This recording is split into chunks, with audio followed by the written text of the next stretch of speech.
Monsieur le rapporteur général de la Commission des finances et du contrôle budgétaire élargi de la Commission des lois de la décentralisation du travail et des droits humains, vous avez mes félicitations d'ailleurs pour votre brillant rapport. Monsieur le ministre des Finances et du Budget qui n'est pas là, Madame la secrétaire d'État auprès du Premier ministre, chargée des relations avec les institutions porte-parole du gouvernement, Mesdames et Messieurs les honorables députés, je voudrais vous remercier tout d'abord pour vos prières et encouragements et de l'attention particulière que vous avez portée à notre personne et à notre département. Je profite également de l'occasion pour remercier Monsieur le Président de la République, son Excellence Monsieur Bassirou Diomaye Diakhar Faye, pour sa confiance, ainsi que le Premier ministre Ousmane Sonko. Plusieurs questions ont été agitées et je salue la maturité démocratique de notre pays, parce que vous verrez peut-être sous d'autres cieux des démocraties qui se disent majeures et qui n'ont pas ce niveau de débat.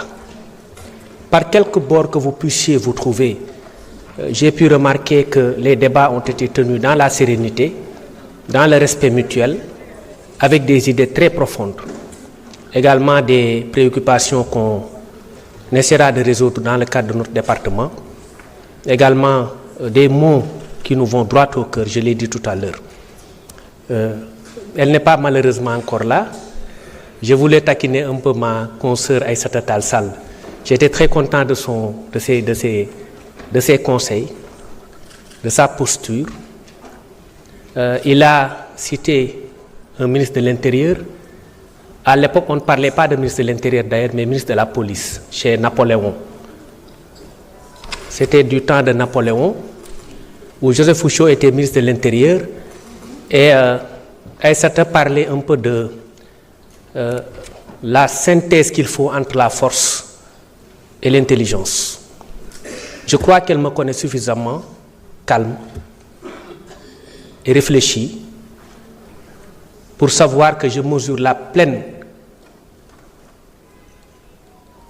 dimension de ma mission, que que j'exécute avec tact et que j'exécute en respect des droits humains. Il ne m'appartient pas de faire de forcing ou de faire le forcing dans le cadre de mes relations avec les administrés, parce que moi je suis du bas peuple et ni ma formation ni mon parcours ne me déterminent à être violent vis-à-vis du peuple. J'appartiens à ce bas peuple. Je suis avec les petits commerçants. Le Premier ministre l'a dit récemment, ils auront notre soutien. Mais nous voulons simplement du donnant-donnant. Parce que la culture de la citoyenneté n'est pas négociable dans un pays. Il nous faut nous comporter en bons citoyens avant de réclamer des droits. Quand on réclame des droits à un État, il faut se comporter en bon citoyen. C'est du donnant-donnant. Ce que le Premier ministre Ousmane Sonko a appelé le don de soi pour la patrie, depuis son livre Solutions de 2016, je crois. Et le don de soi, c'est le fait, par exemple, pour une personne de ne pas avoir ou d'avoir du scrupule à jeter quelque chose dans la rue, en se disant que cette rue-là, cette ruelle ou ce trottoir m'appartient. Et c'est à moi de faire en sorte que mon pays soit respecté et que mon pays soit digne. Le don de soi, c'est la contribution volontaire de chaque Sénégalais pour la patrie. Le don de soi, fait, quand on est deux personnes et qu'on voit quelqu'un jeter quelque chose dans la rue, d'aller lui-même procéder au ramassage, elle-même procéder au ramassage de la chose et jeter ça dans la poubelle. C'est ça aussi le don de soi pour la patrie. Aïssata, vous me connaissez comme étant un avocat réfléchi et mesuré et pondéré. Ce que je fais, je le fais en étant à cheval sur les textes. Parce que moi, je suis un droit de l'homiste aussi. Quand on parle aujourd'hui de franchise universitaire, la question des franchises universitaires, Aïssata, est une question qui est réglée par les textes. L'intervention des forces de police au sein de l'espace universitaire est régie par la loi 94/79 du 24 novembre 1994 sur les franchises universitaires. Je pense que vous connaissez le texte mieux que moi. Et ce texte permet au recteur de procéder à des réquisitions. Mais qu'est-ce qu'on peut faire, nous, en tant que ministre de l'Intérieur, ou en tant que policier, ou force de défense et de sécurité, ou même en tant que gendarme? Si on n'exécute pas ces réquisitions, on sera en faute. Et ça, vous le savez. Vous êtes une brillante avocate.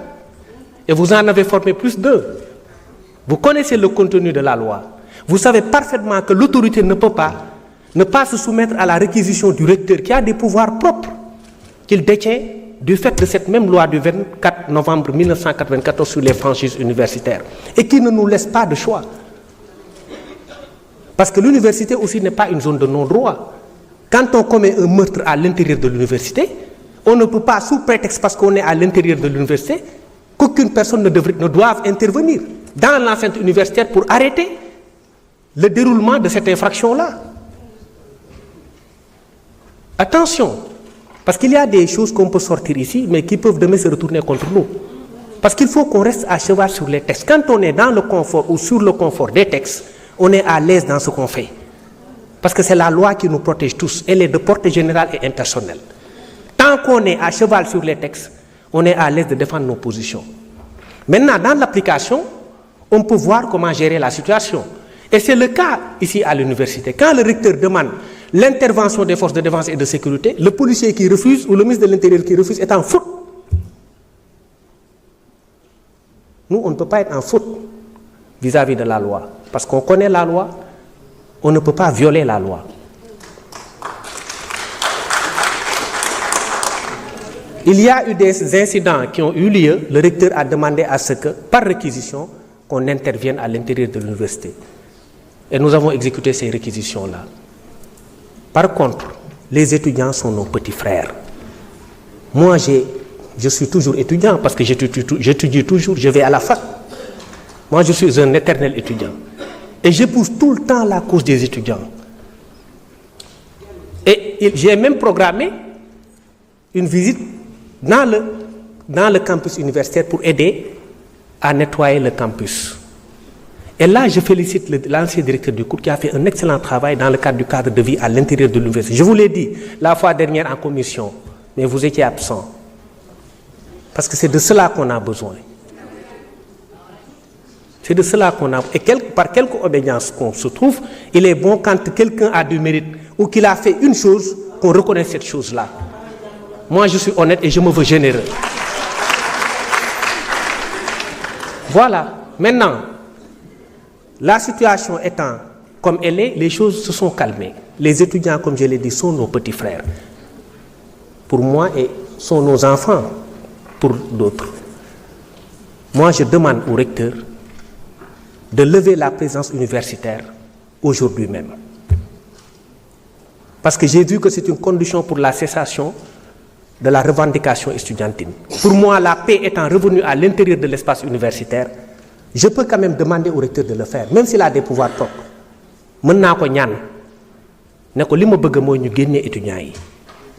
Et d'ailleurs, dans notre nouvelle doctrine du maintien de l'ordre, les choses ont changé. Parce que moi, tamit démb fii la ma fekk, et j'étais au cœur du combat.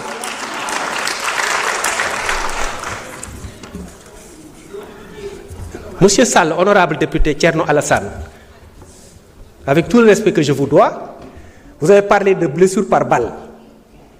Honnêtement, je n'ai pas vu de blessures par balle. Et je vous dis qu'il n'y en a pas. En tant que ministre de l'Intérieur et de la Sécurité publique, je peux vous dire qu'il n'y a pas eu de blessures par balle.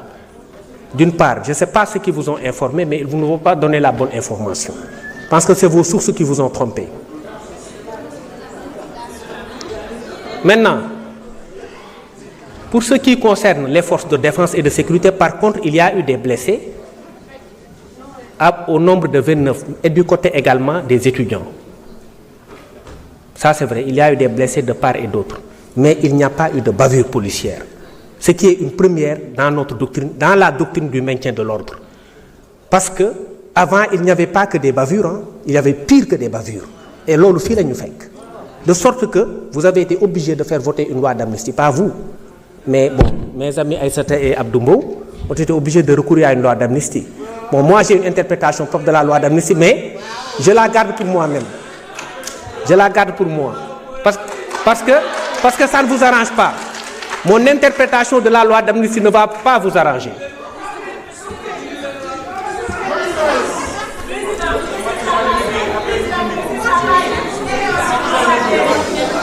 Il n'y a pas eu de bavure. Et dans la nouvelle doctrine du maintien de l'ordre, et je rappelle que la réquisition n'implique pas l'usage d'armes à feu.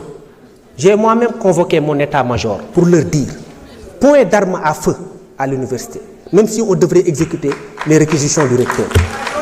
Parce que moi, je veux défendre les droits des étudiants, comme je veux défendre les droits des forces de défense et de sécurité, parce qu'ils sont tous frères. Je ne veux pas de bavure et je ne veux plus de bavure dans ce pays. Et il n'y en a pas.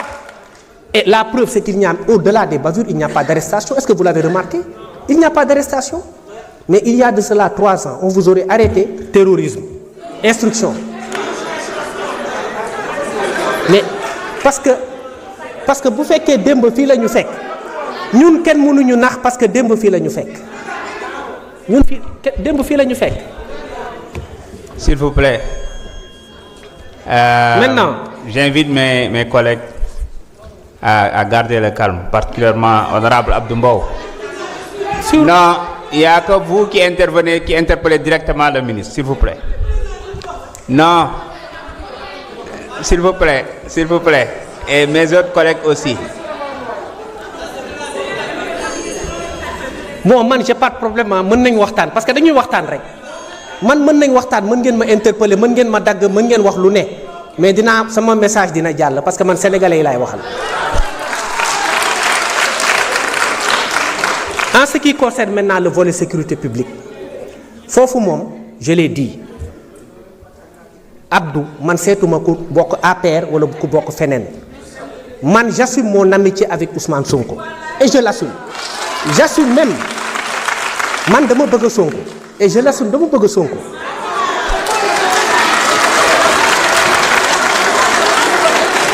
waaye terewuma ma nekk ministre de l'intérieur de tous les Sénégalais, même des gens de l'autre côté. te sécurité naa leen ko assurer yéen nit ba mu mat sëkk. keroog bi ñuy def meeting dañu am ay renseignements yu remonté ñu ne meetingu Pastef bi dina drainer au moins 300 000 personnes au moins. am ñu ne woon dañu jël option à quelques mètres de là ñu ne dañuy def meeting. On a demandé à ce que ñu délocaliser ko parce que interdiction yi ñun dañ ko bëgg a dépasser parce que démocratie bi dafa war a souffler parce que ñun loolu lañ xam loolu lañ jàng ci loolu lañ nàmp. léegi ñooñu dëgëral ne dañuy toog def meeting ñu ne leen délocaliser leen ko parce que meeting boobu ba tey interdiruñ ko dañu ne leen ñu délocaliser ko pour des raisons de sécurité et de leur propre sécurité ñu bañ mais bi ñu gisee foule bi xam nañ lu tax ñun ñu waxoon leen ngeen délocaliser ko. donc ñun dinañ am ay éléments yoo xam ni pour la propre protection des Sénégalais nanguñ ku ñuy saaga ak ku ñuy ŋàññi dañ koy jël dañ koy nangu amul problème mais dañ leen war a protéger mooy foo leen mënti bokk dañ leen tey boo amoon ku dugg sa kër di agressé dama fara yónni ay nit ñu protéger la.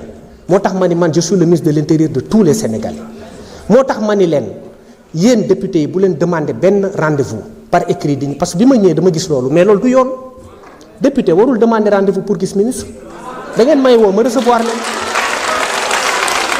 parce que yéen wax naa leen ko keroog commission suffrage universel moo leen jox seen toogaay fii man ab décret rek moo fi bàyyi yéen ñu ëpp légitimité ak foo leen mënti bokk ke ngeen bokk Pastef wala ngeen bokk feneen yéen ñu ëpp légitimité parce que ñun décret moo ñu fi bàyyi. léegi bu dee aspect sécurité bi gis ngeen ni depuis quelque temps dëkk bi dafa commencé am sécurité loolu moom nañ ko nangu te sécurité bi pour ñun ñëpp la quand on parle de désencombrement da ngay gis ñoo xam ne dañ koy politiser mais yooyu c'est des questions citoyennes kenn waru ko politiser parce que ñun ñëpp ñoo ko bokk. am na benn ministre boo xam ne defe naa takku wàllu la bokk wax na fi wax bu rafet mu ne lii question citoyenne la parce que des questions de sécurité publique kenn du ko politiser kenn du ko foyee c'est comme les questions de défense nationale. tey bu ñu nee diw waxuma ambulant yi parce que ambulant man xaw ma problème mu ambulant yi fu mu jógee ambulant mooy kuy dem koo xam ne du encombré man keroog fii tablier laa wax mooy nga jël trottoir gas ko samp ci sa table piétons yi di wàcc di taxaw ci tali bi di dox en concurrence avec les véhicules ñuy gaare di taxaw muy consommer gasoil ak carburant ak réchauffement climatique bi nga xam ne da koy engendrer avec les gaz à effet de serre rapport CETUD ne 203 milliards am kii moo koy causé loolu donc à partir de ce moment ñun foog ñu jóg jël ci ay solutions te nee naa les questions citoyennes ne peuvent pas être négociables un pays ne peut pas avancer sans la discipline parce que discipline ressource naturelle la Japon tey amul dara mais lan moo ko développé c'est la discipline te loolu c'est des choses yoo xamante ne ñun dañ ci taxaw te dinañ ko def ba mu mat sëkk incha allah te dañu bëgg Sénégalais aussi jàppale ñu les ambulants je n'ai aucun problème avec eux c'est nos frères le petit commerce yàlla xam na ne bëgguñu ko laal am na marché yi boo leen xoolee amul benn marché boo xam ne lu dul marché boo xam ne dañ ci war a ubbi yoon brigade des sapeurs pompiers jàll pour bu incident amee loolu rek moo tax ñu laal marché mais directeur général de l'administration territoriale mu ngi nii William Manel il faut épargner wax naa ko les zones marchandes mais zone marchande bokkul ak loo xam ne dañ ko transformer en marché rond-point Liberté 6 du zone marchande parce que dañ ko transformer en marché Colobane marché la mais est-ce que laal nañ ko kenn laalu ko Colobane dañ ko jéggi dem ci nga xamante ni dañu jàppoon ni ay màññaa la ñu fa nekk ñu dégager leen bàyyi marché bi kenn du ko laal pour le moment parce que xale yi dañ leen war a utal d'abord fu ñu nekk wax nañ ko dañ leen war a recaser d'accord je suis d'accord utal leen fu ñu nekk mais nga jël sa table teg ci kaw trottoir wala ci buntu kër jàmbur honorable député PG Aliou Ndao wax na ko tey ku taxawoon sa buntu kër toog ñëw rek teg fa table di jaay mais est-ce que di nga ko jox sommation est-ce que kooku am na droit yow juriste nga est-ce que am na droit am sommation da ngay ñëw ne ko sëñ bi fi nga toog du fii parce que dëkk bi aussi foog ñu ànd defar ko mais Sénégal mënul nekk un marché à ciel ouvert moo tax may woo ambulants yi ak tabliers yi di leen woo nañ ànd defar dëkk bi wax naa ko keroog on a des réponses pénales yoo xam ne ñun duñ ko mettre en œuvre moi je connais les lois il y a la loi de 67 il y a la loi du 20 décembre 75 qui interdit certaines activités dont les leurs mais appliqué wuñ ko parce que dose d'humanité lañ ciy def parce que dañu xam ne dëkk bi métti na dañ leen di accompagner mais lu mu métti mën nañ jaay ba pare bokk defar dëkk bi ban marché lañ fi nettoyer Sénégal amul mais est-ce que loolu du leen choqué amul benn marché presque bu amul marché boo xam ne dafa am ay heures sax amul te marché war na am ay heures war na am ay jours yoo xamante ni dañ koy nettoyer ñu dem am na marché yoo xam ni marché àjjuma loon bi ma nekkee Gueule Tapée léegi marché bés bu ne la nga jóge fa dem marché Liberté 6 marché samedi léegi bés bu ne la ñu bàyyi mu jàll après c'est un comportement boo xam ne dañu dem ba tolérer ko mu yàq nag suñu cadre de vie te loolu il faut une masse critique li Ousmane Sonko doon wax une masse critique de patriotes de gens qui sont conscients des enjeux qui ne pensent pas aux prochaines élections mais aux prochaines générations te ñun loolu lañ bëgg a nekk.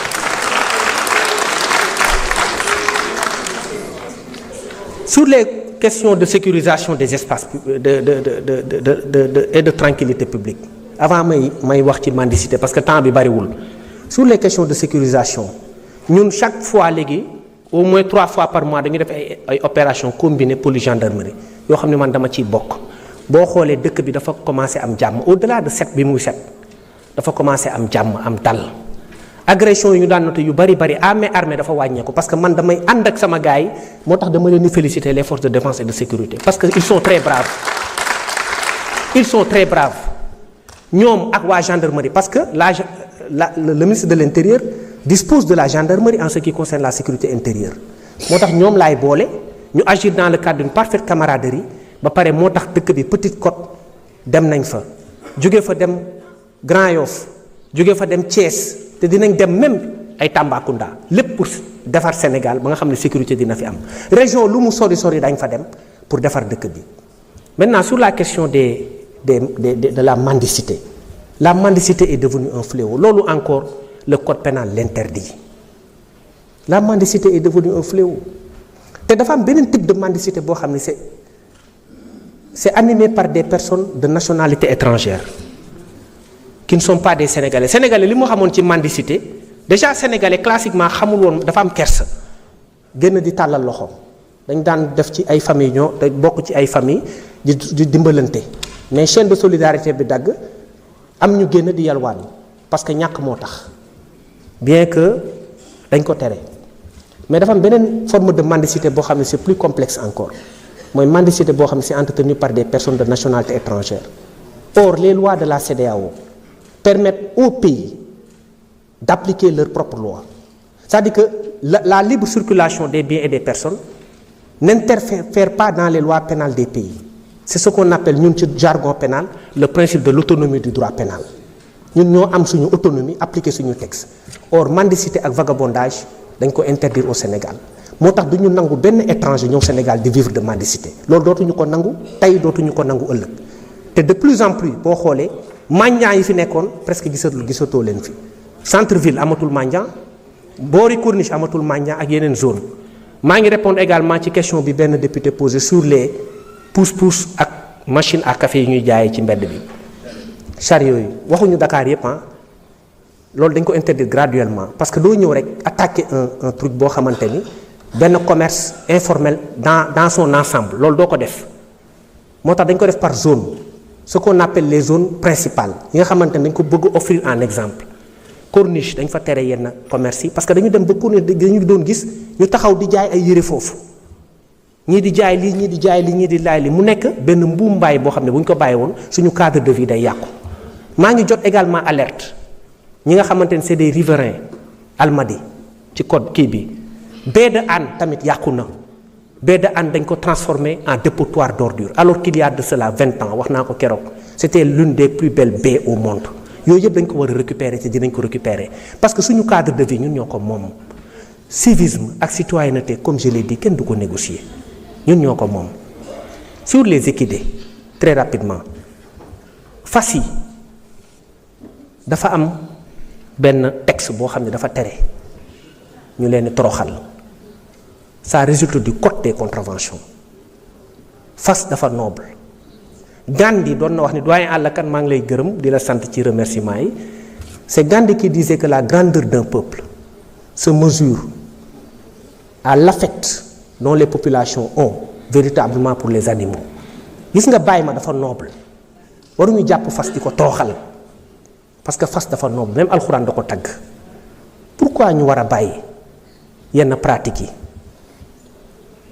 parce que fas dafa am bakkan nga jël charrette di ko yen ba mu fees ba fas bi di daanu du yoon ñu war a bàyyi également de la même manière divagation d'animaux yi am na ku ko wax loolu aussi c'est le code des contraventions qui l'interdit sur la voie publique da ngay dem ba centre-ville parfois nga daan gis parce que loolu nangootuñ ko nga daan gis ay nag ak ay xar yuy dox yàq également cadre de vie bi yooyu rafetul suñu dëkk ñun ñoo ko moom nañ ko defar wax naa ko keroog fii am na benn ministre bu ko fi rappelé ñun peut-être amuñu mais bëgg nañ lu baax ak fu ñu mënti nekk nañ ànd defar suñu dëkk ñun ñoo ko moom bu ñu nangu kenn di ñu ko yàqal parce que Sénégal suñu loxo lay mujjee donc dañ ko defar ba nga xamante ni bu ëllëgee on va léguer aux prochaines générations un pays ordonné un pays stable et un pays respecté parce que bu ma demee tey à l'international da ngay xam ne Sénégal dañ ko respecté mais gan yooyu di ñëw fii dañu war a gis dëkk bu tegu ci yoon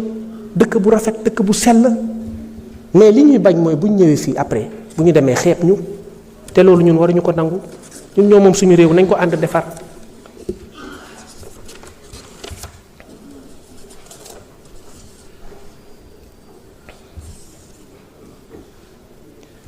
Sur les questions de fraude documentaire am na ku ko fi wax il a raison fraude documentaire dafa nekk une atteinte à l'identité sénégalaise te loolu aussi effectivement am na ci ay cas de fraude mais ñi nga xamante ni dañu détenir ay pièces yoo xamante ni on considère que c'est du faux nañu xam ni ils sont en danger parce que y a une infraction qu'on appelle l'usage de faux kooku du presque c'est jamais prescrit tant que yaa ngi utiliser document bi rek mën nañ la jàpp teg loxo donc maa ngi woo maire yi collectivités locales yi maa ngi leen di woo ci ñu gën a vigilant maire yi en tout cas xam dañuy délivrer actes yi ñu gën a vigilant dans le cadre de la délivrance des actes te aussi tamit am na benn aspect boo xamante ni man rafetlu wu ma ko te loolu aussi dinañ ci taxaw mooy ay sant ak yooyu Sénégal benn lañ ñoo bokk ndey ñoo bokk bàyyi boo santee Jaxumpa wala nga sant Cissé wala nga sant Mbay ak sama kal yi sant Touré ñoom ñëpp benn lañ donc nañ jàppandoo ci loolu defar kii xam ni ñun ñoo bokk dëkk bi sant yi amu ci solo mais li ko indi mooy fraude documentaire bi effectivement moo poussé parfois policiers yi ñu laaj ay documents parce que mënoo bëgg une chose aussi et son contraire moo tax léegi dans tous les cas j'ai demandé à ce qu'on exige des certificats de nationalité parce que bu boobaa le problème est réglé ku indi nationalité sénégalaise mën nga am loo bëgg mais bu fekkee ni yow da nga nekk un fraudeur doo mën a produire un certificat de nationalité te loolu ça peut régler le problème. Maintenant sur la question de la corruption je suis effectivement d'accord corruption nag dafa bokk ci fléau yi nga xamante ni fépp da nga ko fay retrouver da nga koy retrouver ci police da nga koy retrouver feneen mais ñu ngi jox ay jéego bi ñu ñëwee dañu teg un inspecteur général jox ko mission mu dox ci affaire corruption ak toutes les considérations yoo xam ne mën nañ ci régler police bi donc ak benn brigade prévôtale boo xam ne dañ ko mettre en place pour régler les questions de corruption loolu à ce niveau là vraiment ñu ciy dox ay jéego mais dina am na sax ay condamnation suñu biir mais am na loo xam ne ci sutura la doo ñëw condamné nit ba pare jaay ko ci mbedd bi ne dañ ko kii parce que bu ñu ko condamné ba pare doy na sëkk donc loolu lañ jàpp mais rassurez-vous la question de la corruption est actuellement prise en charge par la police. Sur la situation des élèves de la 49e promotion je vous rassure que le problème est quasiment réglé parce que toutes les démarches administratives sont entamées pour la résolution des vices entachant leur situation répondre naa keroog Guy Marius Sagna ci côté boobu et un projet de décret à titre exceptionnel a été pris pour la régularisation de leur situation administrative et financière parce que les deux sont liés et il a été élaboré et aujourd'hui c'est sur la table du président de la République bu ñu ko signé rek le problème sera réglé ñun ñoo gën a soxla effectif dans le cadre du maintien de l'ordre et dans le cadre de la sécurisation du pays maa ngi leen di gërëm di leen sant ci déglu bi lii rek day wane ni Sénégal benn bopp la ñun ñoo ko moom. amaat nga 15 minutes au besoin. ah mais c'est tant mieux encore je pensais que c'était fini lii je veux dire day wane ni Sénégal benn bopp la te effectivement ñun ñoo ko moom te incha allah dinañ ko defar. am na benn député El Hadj Diop bu ma laaj ci construction caserne sapeur pompier à Malem Hodar loolu dafa dugg ci mise en œuvre agenda national de transformation Sénégal 2050 l'État a projeté la construction de 186 casernes de sapeurs dont 86 pour la période 2026-2030 keroog dem naa inaugurer caserne de Goudiri quelque chose qui a été très bien accueilli par les populations te incha allah dinañ continuer parce que am na yeneen caserne yu ñu war a ubbi à Nioro à Diamniadio à Ndiaganiao à Daara Jolof et ces casernes seront inaugurées entre 2025 et juillet 2026. caserne Kédougou ak Sokone réclamé nañ ko fi effectivement c'est vrai te li député Mbaye Dione wax dëgg la dafa am zone yoo xamante ni amul presque dara mais dans le maillage territorial c'est-à-dire que bi ñuy créer loolu comme région yenn régions yi peut-être on a mis les charrues avant les bœufs loolu c'était avant nous donc loolu moo tax parfois dañuy am problème pour alimenter ko parce que c'est un peu excusez-moi mais dafa am benn genre kii politique boo xam ne moo ko jiitu ñu ne dañuy ériger tel en région ba pare doo ko accompagner d'infrastructures nécessaires alors qu'on devait d'abord créer les infrastructures avant de créer les régions c'est ce qui a fait effectivement ce déséquilibre-là qui a été noté. Pour les constructions et les réhabilitations de bâtiments, l'essentiel des bâtiments abritant les services de logement de circonscription administrative se trouve dans un état de délabrement avancé. De ce point de vue, on est d'accord et notre position de principe, c'est qu'il faille effectivement procéder à la rénovation de tous ces bâtiments. Et pour 2026, notre ministère va achever les travaux de la préfecture de Kaolack. Les travaux ont démarré et la préfecture de Bignona et les sous-préfectures de Rao et de Fissel. Pour l'instant, c'est ce qui a été démarré. Maintenant, pour régler la question de la vétusté définitivement, le ministère a élaboré un nouveau projet qui a été maturé avec les services du ministère de l'économie et du plan.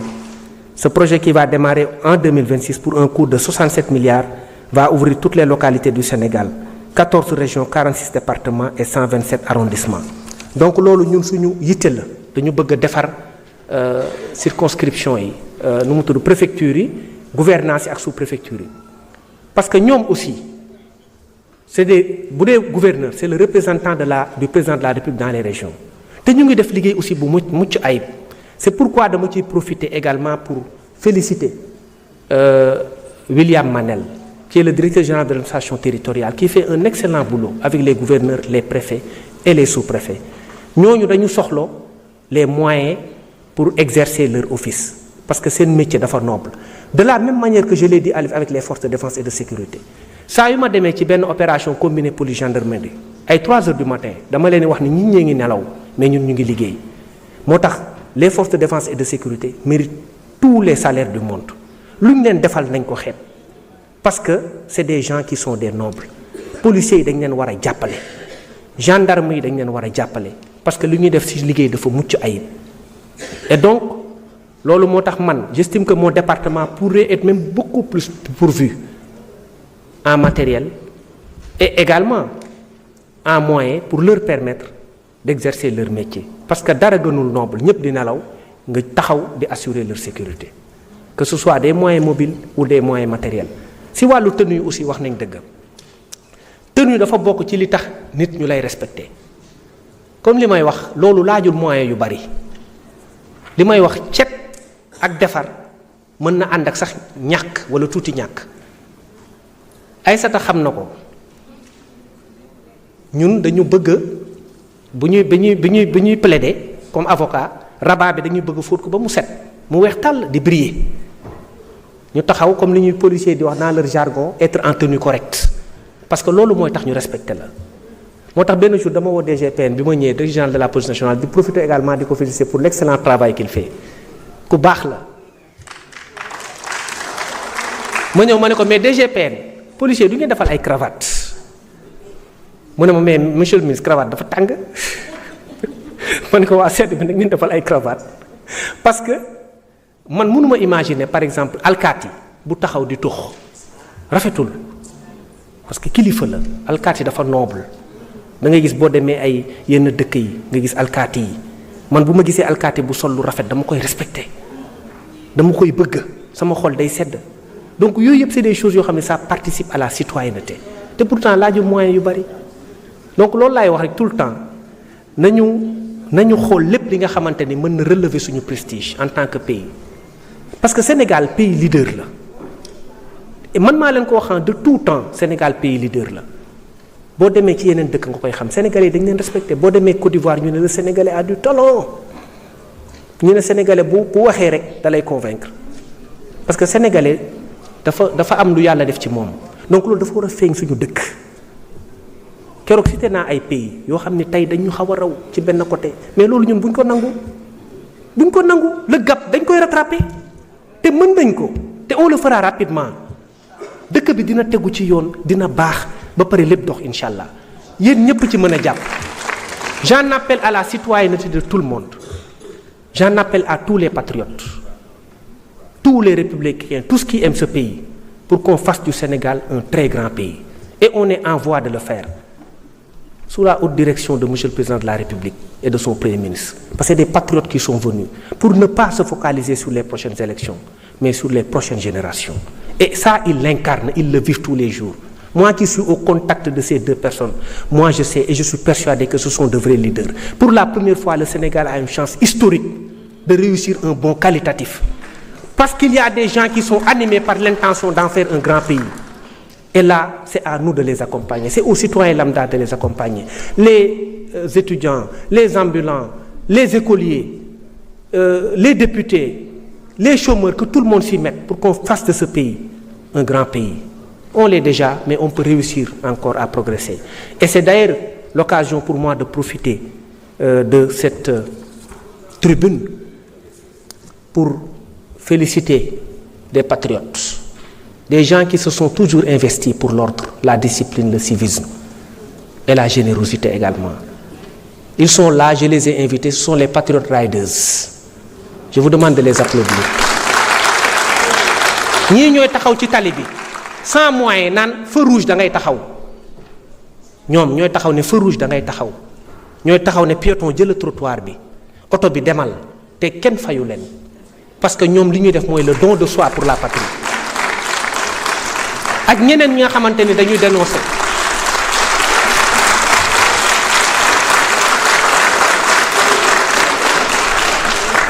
ak ñeneen ñi nga xam ne dañuy dénoncer également certaines situations. On reçoit tout le temps les dénonciations Nous invitons les Sénégalais à dénoncer davantage parce que nous sommes un pays boo xamante ni nous sommes habitués à ça nañu di dénoncer parce que loolu c'est positif, ça nous aide. Nañu di critiquer. Ministère de l'Intérieur bu ñu xamee ni lii mi ngi koy def baaxul nañ ko critiquer, je suis d'accord, on prend les critiques comme positives parce que c'est important. Nañu nangu du haut de notre piédestal de subir des attaques loolu amul benn problème, mais l'essentiel c'est qu'on progresse et qu'on avance. Loolu rek moo am solo ci àdduna. moo tax ma leen di féliciter également ñi nga xamante ni ils sont dans les pages di dénoncer naan fii nii la mel fii nii la mel fii nii la mel parce que loolu moo ñuy permettre aussi d'être réactif. ñoom ñi sama équipe xam nañ ko à chaque fois bu dara amee dama leen di alerter ne leen def leen lii pour ñu remettre un peu les choses à l'endroit. Pour terminer, je vais juste parler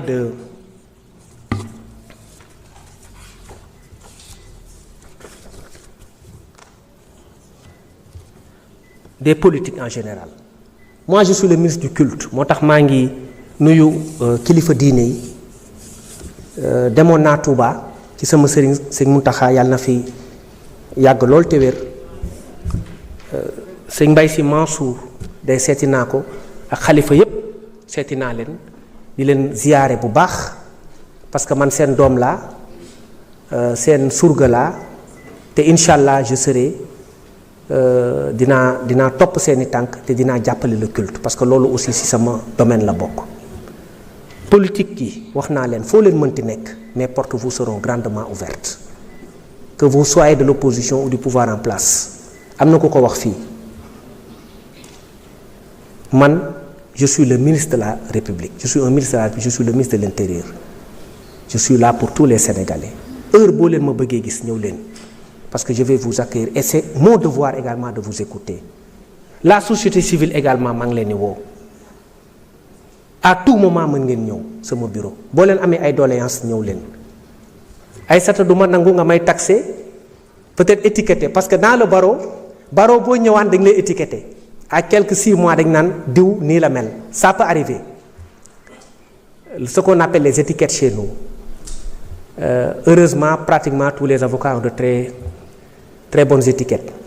Maintenant fii dama ñëw dégg ñu naan Bamba sam benn sœur da koy wax dafa xaw a radical mais man moom xaw ma lan lañ may wax ci radical parce que moi je ne fais qu'appliquer les lois et je le fais avec une dose d'humanité qui n'est pas contestable. Donc que ce soit Aïssata ou honorable député Thierno Alassane, je vous rappelle, je vous le dis, moi je vous le répète, je ne suis pas un homme radical. Moi je suis un homme respectueux des lois et je vais le faire avec la rigueur qui s'y est et sans faire trembler ma main. Je vais faire respecter les lois de ce pays. Avec une dose d'humanité, Aïssata, rassurez-vous. Hein? Duralex, voilà. Je remercie également le président de l'Assemblée nationale. Il a été mon compagnon de lutte. Tant bi ñu koy takkal bracelet mu muñ ko. Sénégal jaar na ci période yu difficile mais tey yàlla def na am na dal nañu jublu ci liggéey bi jéem a changer ce pays. Je vous remercie de votre aimable attention.